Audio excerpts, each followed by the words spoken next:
she was 22, and orphaned and broke. Not grieving and managing, orphaned in the complete sense, with no living relative she could name and no address in the world where anyone was expecting her. And with $1 silver, the last coin she owned, she bought a dead peddler's locked wagon at a constable's sale in a small town on the Dakota prairie, a narrow high-sided rig with a padlocked cabinet built into the back of it. The horse was long since sold. The wheels were down to bare wood. The constable told her the peddler had been dead 11 years, that whatever was in that cabinet was 11 years of mouse ruin, and that a girl alone in the world would do better to buy a coat. But what nobody knew, not the constable, not the town, not the girl herself, was that inside that locked cabinet was something that would change her life forever. Before we continue, if stories like this mean something to you, hit subscribe. And tell us in the comments where you're watching from. We love seeing how far these stories travel. Lavinia Crow had learned what silence does to a person, and she learned it before she was old enough to have a word for it.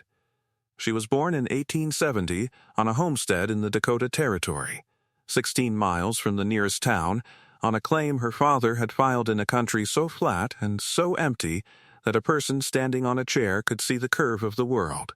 There were no neighbors within 4 miles, and the ones at 4 miles were not the visiting kind. There was no school she could reach. There was no church. And for the first 11 years of Lavinia's life, the population of her entire world was 3 people: her father, her mother, and herself. Her mother did not do well out there. That is the plainest way to say it, and Lavinia spent a great deal of her life learning to say it plainly rather than the way the country said it, which was in a lowered voice with a particular expression. Her mother had come from a town in Ohio with sisters and streets and a piano, and she had been brought to a sod house on a treeless plain where the wind blew for 9 months of the year and there was nobody to talk to, and something in her went thin. It happened slowly. Lavinia remembered her mother talking to the stove. She remembered her standing at the door looking at the road for whole afternoons, at a road that nothing came down. She remembered a winter when her mother did not speak at all for something like 6 weeks, not out of anger, simply because the machinery of it had stopped. The prairie did that to a great many women, and almost nobody wrote it down. The men had the stock and the fields and the trips to town. The women had 4 walls and the wind and a horizon with nothing on it, and the isolation went at them like weather at a fence post. Lavinia's mother died when Lavinia was 11, of pneumonia on the certificate, and Lavinia never argued with the certificate, but she knew what she had watched. What she had watched and could not have described until she was grown was a person being slowly turned off. It did not look like madness, which is what people expect and what makes them useless at spotting it. It looked like tiredness, at first, and then like quietness, and then like a kind of politeness. Her mother answering questions with the shortest possible true answer, doing the work, sitting down doing the work. Lavinia remembered noticing, at 9 or 10, that her mother had stopped asking her anything. Not out of coldness, there was simply nothing coming out anymore. And the terrible part, the part Lavinia understood later and hated, was that nobody in that country would have called it anything. Her father did not see it, and he was not a bad man. He was a man who came in at dark and ate and slept, and went out at light. And he had married a woman who was fine, and now had a wife who was quiet. And quiet is not a thing you can take to a doctor 16 miles away. And there was no doctor 16 miles away. And there was no word for it in 1880 in the Dakota Territory. There was only a saying, which Lavinia heard 100 times in her life and could never hear without wanting to break something, which was that the prairie was hard on women. It was said the way you'd say the winters were hard on cattle. As weather. As nobody's doing. Her father lasted 9 more years, and then a horse went over on him in a creek crossing, and that was that. Lavinia was 20. She sold the claim for what the mortgage had left of it, which was almost nothing, and she went to the town of Wendover and worked. The hotel, the laundry, a dry goods counter, and she was capable and reliable and completely alone. She had no aunts, no cousins, no grandparents living. She was, by 22, the last crow anybody knew of, and there is a particular quality to being alone in that way that people with families cannot quite picture. It is not that you are lonely in the evenings. It is that there is no one on earth who would notice for a month if you stopped. She lost the dry goods place in the winter of 1892 when the store cut its help, and she was down to $1 and a carpetbag, and she went to the constable's sale for the same reason people go to such things, because it was indoors and it was free to stand there. The sale was small and grim. It was the accumulated unclaimed property of 11 years, and the constable, a busy man named Alton Skiff, was moving it fast, a bicycle, a set of harness, 3 trunks, a sewing machine. And near the end, out in the yard, a wagon. Skiff did not make much of it. He said what it was, the property of one Aaron Meltzer, Peddler, deceased 11 years, no known kin, no claimant ever come forward. Meltzer had worked a circuit out of Wendover for 20-odd years, selling notions and pots and cloth to the homesteads out on the flat, and he had died on the road in the winter of 1881, and his rig had been brought in and stood in the constable's yard ever since, while the county waited for somebody who never came. The cabinet on the back was locked, and there was no key. The bed was empty. Skiff asked for $1 and told the small crowd frankly that they'd be buying 11 years of mouse nests. Nobody bid. And Lavinia Crow, standing at the back of that yard with $1 in her coat pocket, looked at the wagon and felt the thing that decided it, and it had nothing at all to do with what might be in the cabinet. She remembered the wagon. Not that wagon specifically, she could not have sworn to it, but a wagon like it, a peddler's high narrow rig with a cabinet on the back, coming down the road toward their claim when she was a girl, perhaps 3 or 4 times in her whole childhood. And she remembered, this was the thing, this was the whole thing. She remembered what happened to her mother when it came. Her mother, who talked to the stove, who stood at the door for whole afternoons, would see the dust of it a mile off and go absolutely alive. She would put on a clean apron. She would put the coffee on. And for 2 hours a man Lavinia barely knew would sit at their table and drink coffee and tell her mother every single thing that had happened at every place on his route. Who had had a baby, who had lost stock, who had gone back east, what the Hoffmans had planted, what the price of wheat was doing, and her mother would sit and listen and ask questions and laugh, and Lavinia had not known her mother laughed. And then he would go, and the wagon would get small on the road, and her mother would stand at the door and watch it out of sight. And then she would go back to being the woman who talked to the stove. Lavinia had not thought about that in years, and standing in the constable's yard she found she could remember it in detail, the specific quality of her mother's voice on those afternoons, which was a voice Lavinia otherwise had no memory of at all. Quick, interrupting, delighted, a woman in her 30s, which her mother had in fact been, and which Lavinia had never once been able to picture because the woman she remembered was 50 years old at 34. She remembered, too, that she had been jealous. That was the shameful part, and she made herself look at it there in the cold yard. She had been 6 or 7, and a strange man came, and her mother lit up in a way she never lit up for her own daughter, and small Lavinia had sulked in the corner over it. She had thought her mother liked him better. She understood, standing in a constable's yard 16 years later with $1 in her pocket, that what she had actually been watching was a starving woman being fed, twice a year, for 2 hours, by a man selling thread. Lavinia Crow was 22 years old and standing in a constable's yard with $1, and she raised her hand and bought a dead peddler's wagon, because it was the only object she had ever seen that had made her mother happy. Alton Skiff took her $1 and wrote it in his book and told her she could have the yard space for a week, and after that it was hers to move, and that she'd want a chisel for that lock. It was 2 days before she got it open, and she did it herself with a borrowed cold chisel, sitting on an upturned crate in the constable's yard in the January cold, because she did not have money to hire anybody and because it did not occur to her to ask.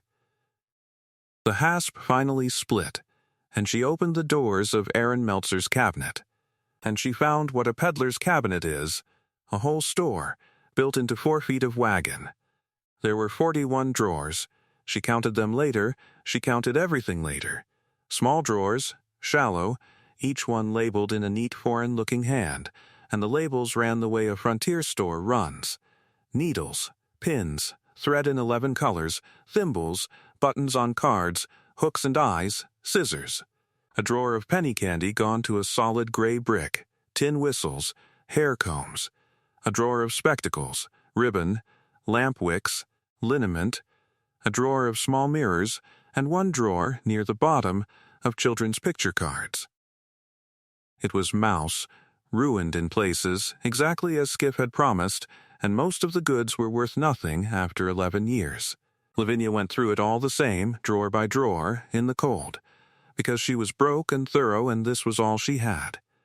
And behind the bottom row of drawers, in a compartment she found only because she pulled a drawer all the way out and felt the space behind it, she found a flat tin box, and a thick ledger bound in canvas, and a folded letter. The letter was in the same neat foreign hand, and it was in careful, formal, slightly old-fashioned English, the English of a man who had learned it as an adult, and had learned it well, and had never quite stopped being careful with it.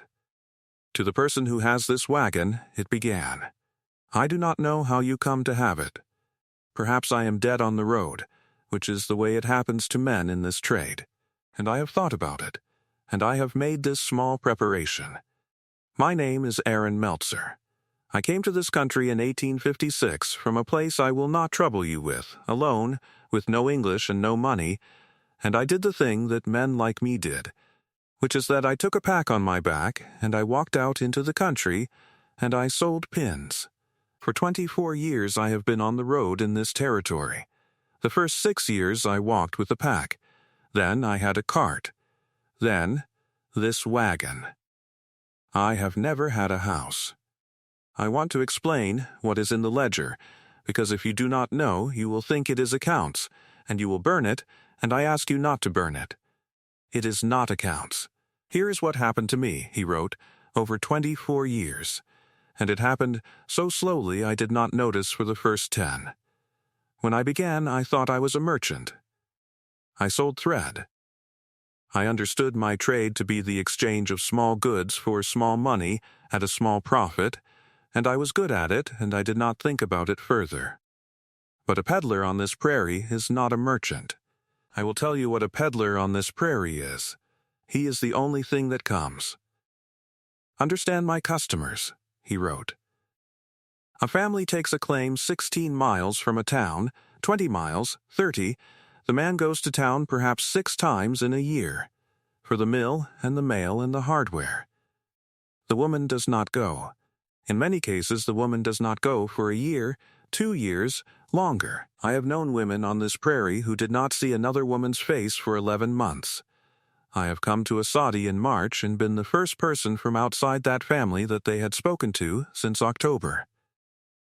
Now, what do you imagine such a person wants from me? Not the pins, he wrote. She wants the pins. But that is not what she wants. I discovered this in my 6th or 7th year, and it changed my whole understanding of my life. I would come to a place, and the woman would buy 3 cents of thread and then find some reason for me to stay. The coffee, the horse, wanting water, the weather looking bad, and I would sit at the table for 1 hour, 2 hours, and she would ask me about everyone. Everyone. Who is at the Bergstroms? Did the coin girl marry? Is the store in Wendover still keeping the blue calico? Is there sickness anywhere? And I would tell her, because I had just come from all of those places, and I would go on to all the others, and I was the only thread in that whole country that ran through every house. I am the newspaper, he wrote. I am the letter that does not get written. I am, and I say this without pride because it is a sad thing to be, the entire society of some of these women for months at a time. So about 15 years ago I began to keep this book. The ledger Lavinia found was a route book, but not of the kind any merchant would recognize. It was organized by the circuit, place after place in the order he drove them, and there were 406 households in it, and under each one there was a page, and the pages had almost nothing to do with commerce. They said things like, Mrs. H., the second claim past the bijou. Alone all winter, husband freights. Wants news of her sister at Yankton, get it. Talks fast for the first hour, then better. 3 hours here, always. Do not cut it short. And K. Family. The girl is 15 and has no books. Bring the picture cards and leave them, do not charge. And Mrs. V. Very bad this year. Did not come to the door in June. Came in August. Watch this one. Come oftener. And, in one place, dated and underlined, Mrs. R. Not right. Told her husband. He does not see it. Come every 3 weeks. Not 6. 406 households, kept for 15 years, of who was alone, and how alone, and what they needed to be asked about, and how long to sit, and which ones to come back to sooner. I have arranged my route by this book, he wrote, for 15 years. Not by which places buy the most, by which places need me to come. I lose money by it. I have lost money for 15 years, deliberately, and I want to write down why, since no one has ever asked me. Because I came here alone, he wrote, in 1856 with no English, and for 2 years I was more alone than I have ever told anybody, and I know precisely what it is. And I would not wish it. And I found, to my surprise, in a country not my own, that I was able to do something about it for other people, 406 times a year, with a wagon and a pot of coffee and a list of who had had a baby. That is my life's work. It is not on any list of trades. In the tin, he wrote, is what I have saved, which is not much for 24 years, but is not nothing, for I have had no house and no family to keep.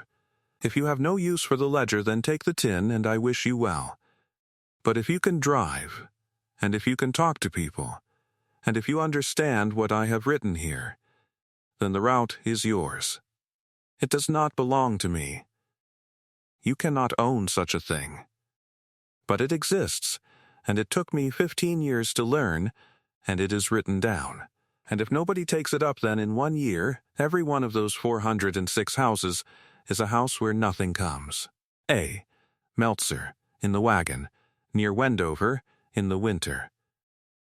Lavinia Crow sat on an upturned crate in a constable's yard in January with that ledger open on her knees, and she turned to the index at the back and ran her finger down the list of households.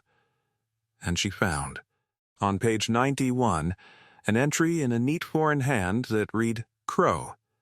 Claim on the flat, 16 me. N. W. Wife from Ohio, has sisters there, ask always. Bad in the winters. Very bad the winter of 79. She does not buy much.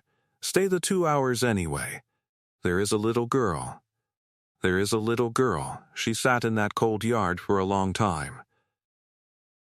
It took her a while to work out what she was feeling, and when she got it, it was not grief, or not mainly. It was that somebody had seen.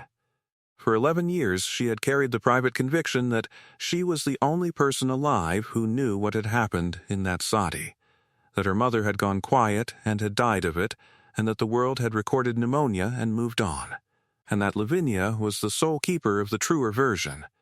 And here, in a canvas ledger in a locked cabinet in a constable's yard, was a foreign peddler's neat hand from 13 years ago saying bad in the winters, very bad, the winter of 79, stay the 2 hours anyway. He had known.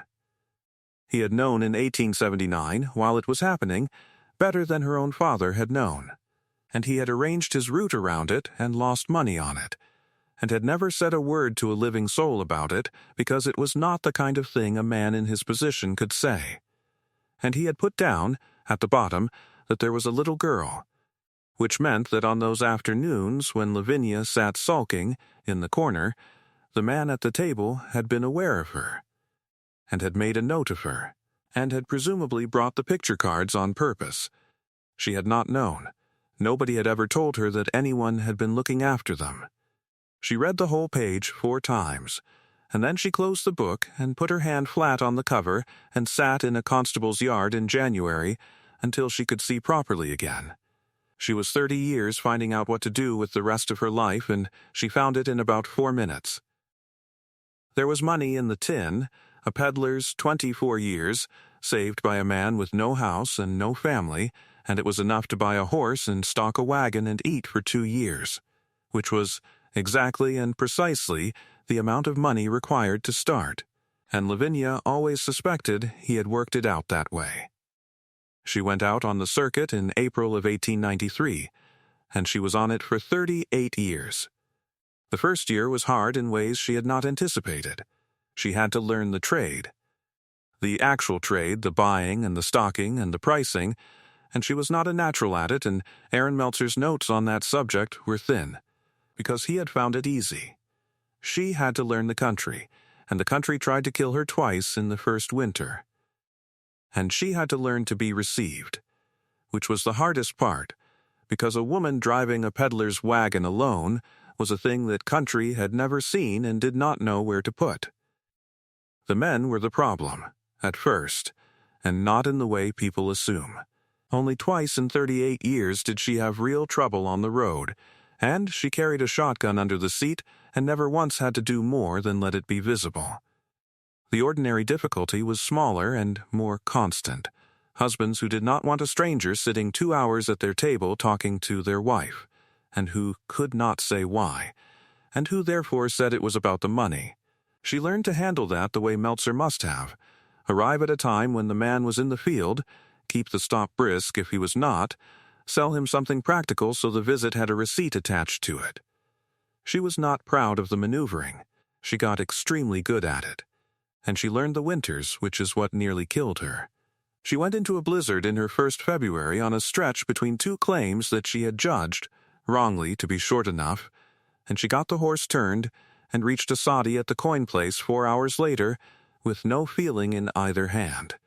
And Mrs. Coyne, who had not seen another woman since October, and whose page in the ledger said exactly that, put her in the bed and thought her out over 2 days and talked, Lavinia said afterward, more or less continuously for the entire 48 hours. Neither of them ever described it as a rescue in either direction. Both of them privately thought of it that way. But the ledger got her in. That was the astonishing thing, and it happened at the 4th house she called at, an isolated place on the Bijou where a woman came to the door with a face like a closed gate. Lavinia said she had bought Mr. Meltzer's wagon and was taking up his route. And the woman said Meltzer was dead 11 years. And Lavinia, who had read that woman's page the night before, the way she read every page the night before, said yes, and asked whether her sister at Yankton had ever come out to visit after all. The woman stood in her doorway and cried, which is not what Lavinia expected, and then put the coffee on. That was the pattern for 38 years. She came, and she carried the news from every other house in 100 miles, and she stayed the 2 hours, and she wrote it all down. She kept his book. She kept his numbering and his format and his shorthand, and she added her own pages behind his. And the thing became, over 38 years, an extraordinary document that nobody outside about 400 kitchens ever knew existed. A running record of the interior life of a whole prairie county, kept by 2 peddlers, one of them dead, one of them a woman who had watched her own mother go quiet. She lost money on it, deliberately, exactly as he had, for 38 years. And she did the thing he had done, and did it more, because she had an advantage he never had. The women talked to her differently. A woman alone in a soddy in 1900 could say things to another woman that she could not say to a foreign man with a wagon, however kind he was. There are pages in the back half of that ledger in Lavinia Crow's hand that are not about who had a baby. They are about who was frightened, who was hurt, who had stopped eating, who had said a thing at the table that worried her. And there is a system in the margins that she developed in about her 5th year and used for the rest of her life. A small mark she made next to certain houses that meant, "Come back in 2 weeks and do not tell anyone why." She could not fix it.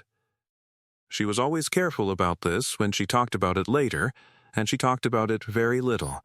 She was a woman with a wagon, she was not a doctor, and she was not the law, and there was no help to send for in that country in 1900, even if she had known who to send to. What she could do was come. That is all it ever was. She came, and she sat, and she carried the news, and she made it so that in 406 houses across an enormous emptiness, the thing that had happened to her mother, the slow-going quiet, in a place where nothing ever came down the road, happened a little less often and a little less completely. There were the ones she lost.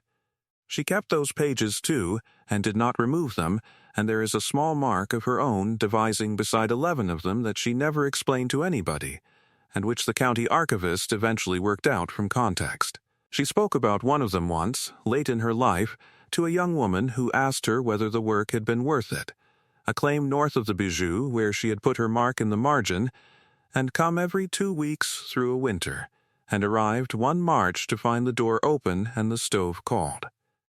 She said she thought about that house every week for 30 years. She said it was also the reason she kept driving, because for every one of those there had been a dozen where she came in March and the stove was lit and the woman was standing in the door before the wagon had stopped, already talking. You do not get to know which house you are saving, she said. You only get to go. Hulda Vetter, who kept a claim out past the bijou for 51 years and knew her better than anyone, said at the end that Lavinia Crow had sold about $900 worth of thread in her life and had probably saved 11 or 12 women, and that the two facts were the same fact. She said it at the funeral, from the pew, without standing up, and nobody in the church needed it explained. Alton Skiff, the constable who had told her to buy a coat instead, lived long enough to see the wagon become an institution in that county, and he used to say, in his old age, with a certain amount of revision, that he had known there was something in that cabinet.